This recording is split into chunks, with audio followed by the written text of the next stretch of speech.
저는 그 일을 겪고 난 뒤로 더 이상 그 친구를 똑같이 볼 수 없게 됐습니다. 사람 인연이라는 게 참 묘하지요. 가까워질수록 더 따뜻해지는 사람도 있지만 한순간에 멀어지는 사람도 있습니다. 저는 그 두 가지를 모두 경험했습니다. 결혼 7년 만에 어렵게 얻은 아이. 그 아이는 이른둥이로 태어나서 저는 더 많이 조심하고 더 많이 불안했던 엄마였어요. 그런 제게 근처에 또래 아이를 둔 친구가 생겼다는 건 정말 큰 행운 같았습니다. 아, 나한테도 이런 인연이 찾아오네. 드디어 아이를 함께 키울 동지가 생긴 건가? 저는 너무 행복하고 기뻤습니다. 그래서 잘 챙겨주고 소소한 나눔도 하면서 금방 가까워졌습니다. 그 친구 역시 저를 신경 써주는 것 같았어요. 어느 날 그 친구가 말했죠. 너 대파 먹을래? 상추 먹을래?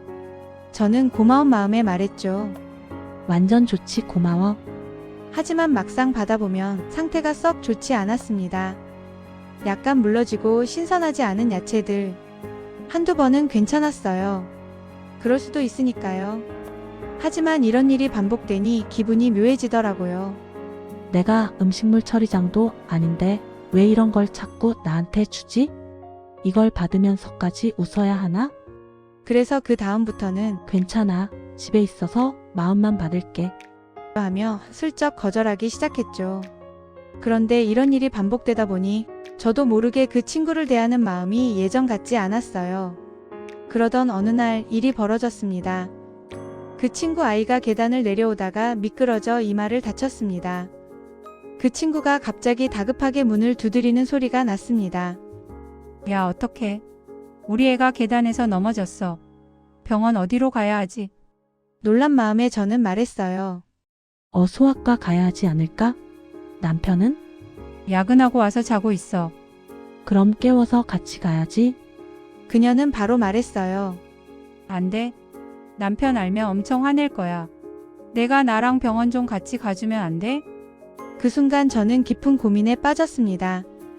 제 아이는 이른둥이라 면역력이 약해 이런 상황에서 데리고 나갈 수 없었거든요. 이게 맞나?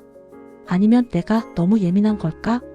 하지만 다친 아이를 그냥 둘 수는 없잖아. 고민 끝에 지인에게 아이를 맡기고 그 친구 아이를 데리고 병원에 갔습니다. 병원을 다녀오는 동안 그 친구는 계속 제게 의지했어요. 저는 도왔지만 마음 어딘가가 자꾸 불편해졌습니다. 또 이걸 왜 나에게 부탁했을까? 또 왜 남편을 깨우면 안 되는 거지? 또 나는 진심이었는데 그 친구는 나를 그냥 편한 사람으로만 본 걸까? 모든 걸 마치고 집에 돌아오니 뒤늦게 정신이 들더라고요. 그래서 저는 지인들에게 물어봤어요. 이런 상황이면 너는 어떻게 했을 것 같아? 그런데 하나같이 말하더군요. 당연히 남편 깨워서 가야지. 그게 맞지. 그걸 왜 너한테 부탁해? 너무 편하게 생각한 거 아니야. 10명이면 10명 전부 같은 의견이었습니다. 그 이야기를 듣고 나니 저 스스로도 확신이 생기더라고요. 언제부터인가 그 친구를 생각할 때마다 어딘가 불편한 마음이 느껴졌습니다. 나는 그 친구에게 진심이었습니다. 아이 키우는 마음, 외로움, 두려움. 동지처럼 느껴져서 잘해주고 싶었고요. 하지만 문득 이런 생각이 들었어요. 그 친구는 나에게도 진심이었을까? 또 아니면 단지 필요할 때 편한 사람? 작은 나눔에서 시작된 거리감이 결국 이 사건을 계기로 크게 벌어져 버린 겁니다. 그 뒤로 저는 그 친구와 자연스럽게 거리를 두게 됐습니다. 싸우거나 다투지는 않았지만 제 마음이 예전만큼 따뜻하게 열리지 않았어요. 살면서 깨닫는 건 누구나 자기 방식대로 살아가고 자기 방식대로 사람을 대한다는 겁니다.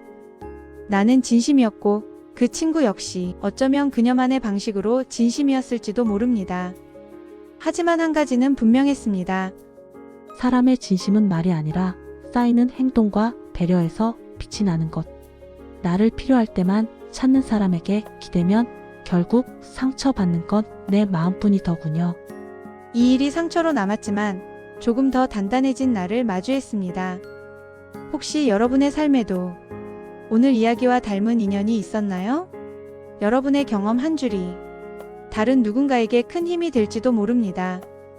오늘의 이야기가 마음에 작은 울림이 되었다면 구독과 좋아요로 함께 해주세요. 그리고 따뜻한 댓글 한 줄이 누군가의 지친 하루를 살짝 밝혀줄 수 있습니다.